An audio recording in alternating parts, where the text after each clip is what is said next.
오늘의 주요 뉴스입니다. 전북 지역에서 코로나19 확진자 24명이 추가로 발생했습니다. 전북은 강화된 사회적 거리두기 1단계가 적용돼 사적 모임은 8명까지로 제한됩니다. 전주에서 코로나19 백신을 맞은 뒤 확진된 돌파 감염이 처음으로 발생했습니다. 확진된 20대 남성은 지난달 27일 아스트라제네카 2차 접종을 끝낸 것으로 확인됐습니다.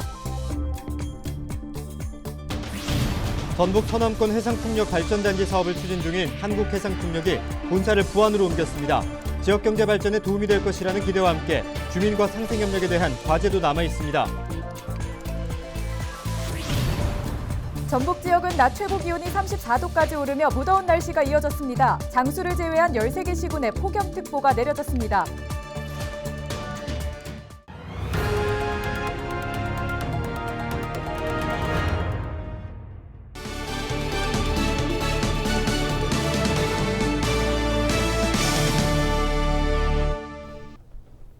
여러분 안녕하십니까? 헬로티비 전북 뉴스입니다. 전북 지역에서 코로나19 확진자 24명이 추가로 발생했습니다. 지역별 확진자 수는 전주 10명, 군산 7명, 익산 3명, 임실 1명 외에 미군 3명이 확진 판정을 받았습니다. 확진자 대부분은 기존 감염자들과 접촉한 것으로 파악됐습니다. 전북도는 지역사회의 감염 확산 우려가 고조되자 15일부터 강화된 사회적 거리두기 1단계를 적용했습니다. 사적 모임은 8인까지로 제한되며 백신 접종자는 사적 모임 인원 제한에서 제외됩니다. 전주 지역에서 코로나19 백신을 맞은 후 확진된 돌파 감염이 첫 번째로 나왔습니다. 전북도와 전주시 방역당국에 따르면 지난 14일에 확진된 20대가 지난달 27일 아스트라제네카 2차 접종을 끝낸 후 확진된 것으로 확인됐습니다. 이 확진자는 이달 초 전북 2434번과 접촉자로 분류된 후 확진됐습니다. 지난 12일부터 기침 등 코로나19 증상이 발현해 전날 화산선별진료소에서 코로나19 검사를 받았습니다. 부안과 고창 앞바다에 추진하는 서남권 해상풍력 사업이 본궤도에 오른 상태입니다. 사업을 맡아 관리하는 회사는 지방에 새 둥지를 틀었는데요. 네, 지역 경제 활성화에 초석이 될 것으로 기대하는 목소리도 있지만 씁쓸하게 바라보는 시선도 적지 않습니다. 정명기 기자의 보도입니다. 선해안은 어선 뒤로 거대한 해상풍력기 20기가 들어섰습니다. 부안과 고창 앞바다에 조성된 서남권 해상풍력 실증단지입니다. 이보다 6배가 넘는 규모의 시범단지도 이르면 5년 안에 들어설 예정입니다. 이 사업을 맡아 추진 중인 한국해상풍력은 최근 부안에 새 둥지를 틀었습니다. 한국해상풍력이 이 건물 3층으로 본사를 옮겼습니다. 따라서 부안군에서는 2억 5천만 원 이상의 법인세가 거쳐 지방 세수가 늘어날 것으로 기대하고 있습니다. 한국해상풍력은 최근 부안군과 업무 협약을 맺었습니다. 사업 과정에서 지역 업체나 자재를 우선적으로 쓰고 지역민에게 먼저 채용 기회를 제공하기로 했습니다. 미래 에너지로의 전환을 선도하고 있는 지역입니다. 이 같은 성과는 부안 국민들의 적극적이고 열린 자세와 마음이 있었기 때문에 주민 수용성을 강화하고 사업 추진에 탄력을 더하기 위해 추진된 겁니다. 부안군은 지역 경제 활성화에 초석이 될 것으로 기대했습니다. 양 기관은 상생 모델 구축과 실전을 통해 지역 인재 채용 및 지역업체 생산 제품 사용 등 부안군 발전에 큰 힘이 될 것으로 기대됩니다. 국내 해상풍력 개척 사업인 서남권 실증단지는 무려 224만 가구에 전력을 공급할 수 있는 대규모 단지 개발로 이어질 계획입니다. 지난해 민관과 사업자가 일정 부분 합의했기 때문입니다. 그렇지만 점점 줄어드는 어장이나 변해가는 바다를 보면 씁쓸함이 가시질 않습니다. 옛날에 비해서는 고기 안 나요.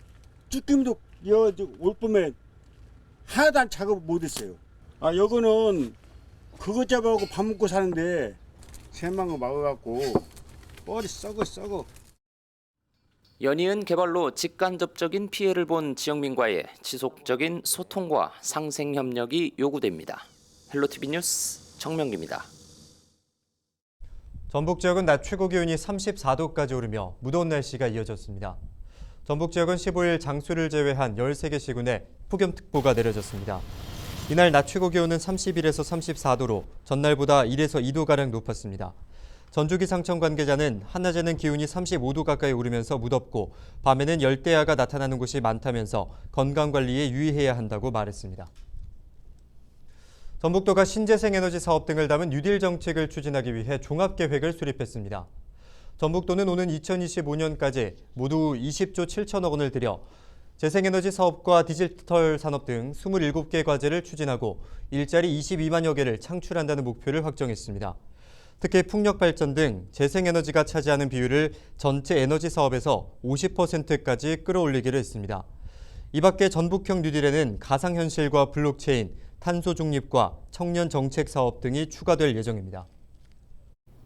사건 무마를 대가로 사건 관계인들에게 1억 원을 요구한 현직 경찰관이 중형을 선고받았습니다. 전주지법은 특정범죄 가중처벌법상 뇌물과 직권남용 권리행사 방해 등의 혐의로 기소된 현직 경찰관 A씨에게 징역 7년에 벌금 1억 원을 선고했습니다. 범행을 함께한 전직 경찰관 B씨에게는 징역 5년에 벌금 1억 원을 선고하고 100만 원의 추징을 명령했습니다. A씨와 B씨는 지난해 10월 특정 사건 관계인들을 식당 등에서 수차례 만나 사건 무마 명목으로 1억 원의 뇌물을 받기로 한 혐의로 기소됐습니다. 대기업의 갑질 피해를 본 중소기업이 소송 과정에서 배상을 못 받아 파산하는 사례가 발생하지 않도록 지자체가 지원하는 조례안이 발의됐습니다. 송성환 전북도 의원이 대표 발의한 갑질 피해 사업자 지원 등에 관한 조례안에는 사업자 사이 불공정 거래나 부당 행위로 피해를 본 사업자에게 자금이나 법률 지원을 받을 수 있게 지자체가 지원하는 내용이 담겼습니다. 조례안은 논의를 거쳐 오는 28일 열리는 의회 본회의를 통과하면 바로 시행될 전망입니다.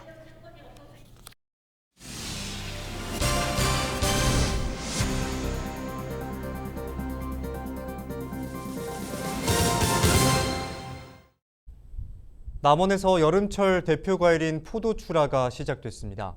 해발 500여 미터에서 자란 남원 지리산 고랭지 포도가 본격적으로 출하되기 시작했습니다. 포도 주산지인 남원 아영면 일대 농장에는 최근 무성하게 자란 덩굴마다 잘 익은 포도가 주렁주렁 매달렸습니다. 남원 포도 농가의 절반가량인 고랭 지역의 320여 농가는 오는 9월 초까지 포도를 출하합니다. 우리 고랭지 포도는 식감이 아삭아삭하고 향도 좋고 아주 맛이 특이하게 좋습니다. 고창군과 극동대학교가 100% 수입에 의존하던 이탈리아 발사믹 식초에 대응할 수 있는 한국형 식초 생산에 나섭니다. 고창군은 15일 극동대학교와 식초 산업 업무 협약을 맺고 공동 프로젝트를 기획하거나 정보를 공유하기로 했습니다.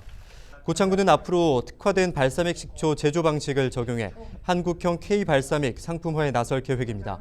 K-발사믹은 포도 대신 고창의 복분자를 원료로 사용하고 오크통 대신 전통 옹기에서 숙성시킨 발효식초입니다.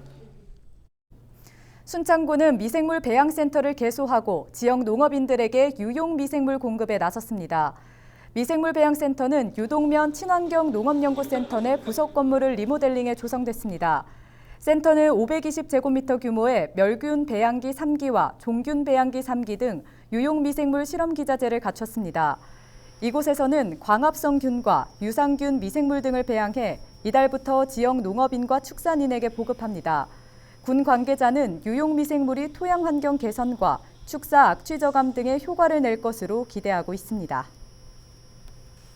지역 농가에 최상 품질의 유용 미생물을 공급해 농업의 생산성을 높이면서 친환경 농업 발전에도 많은 기여를 할 수 있는 시설입니다.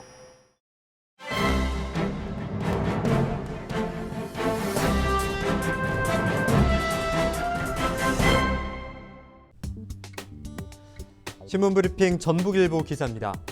한국전쟁 당시 군인과 경찰에게 억울하게 희생된 전주 지역 민간인 유해 매장지가 추가로 확인됐습니다.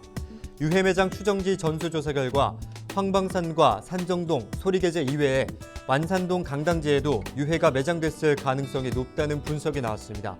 최근 전주시청 회의실에서 열린 한국전쟁 민간인 희생자 유해 매장 추정지 전수조사 최종 보고회에서 유해 발굴 조사를 맡은 박현수 전주대학교 박물관 학예연구실장은 완산동 강당제 구역에 대한 유해 발굴의 필요성을 제기했습니다.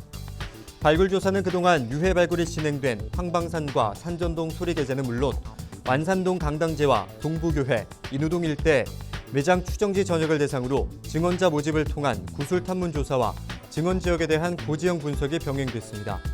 조사 결과 현재 밭으로 경작되고 있는 완산동 강당제 구역은 탐문 조사 중 일부 구역에서 두개골 등이 확인됐다는 증언이 나올 만큼 유해 발굴의 필요성이 제기됐습니다.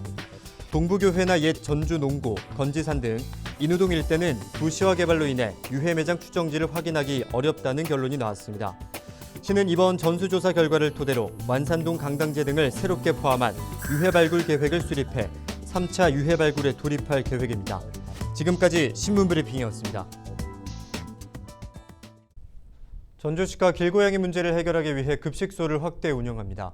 전주시는 길고양이를 돌보는 사람들과 주민 사이에 오래된 갈등을 풀기 위해 민원이 많은 지역에 길고양이 급식소 20곳을 추가로 설치합니다. 앞으로 자원봉사자들은 길고양이 급식소 40곳을 청결하게 관리하고 먹이를 제공할 예정입니다. 요즘 날씨가 너무 덥죠? 네, 여름이긴 하지만 더워도 너무 덥네요. 낮에는 찜통더위, 밤에는 열대야 때문에 잠을 제대로 못 잘 정도입니다. 네, 열대야로 인한 불면증 극복 방안 알려드릴까요? 어떤 게 있을까요? 네, 초저녁에 격렬하지 않은 유산소 운동을 하고요. 자기 한두 시간 전에 미지근한 물로 샤워를 해보시는 건 어떨까 싶습니다. 그러면 시원한 맥주 한잔하고 자는 건 어떤가요? 네, 물론 술을 마실 땐 시원할지 몰라도 체온을 높일 수가 있어서 몸에는 좋지 않다고 합니다. 커피도 카페인 때문에 수면을 방해하고요. 네, 에어컨을 밤새 켜두는 것도 체온 저하로 잠에서 깬다고 하니까요. 타이머 사용하는 게 좋겠습니다. 이상으로 뉴스 마칩니다. 함께해 주신 여러분 고맙습니다.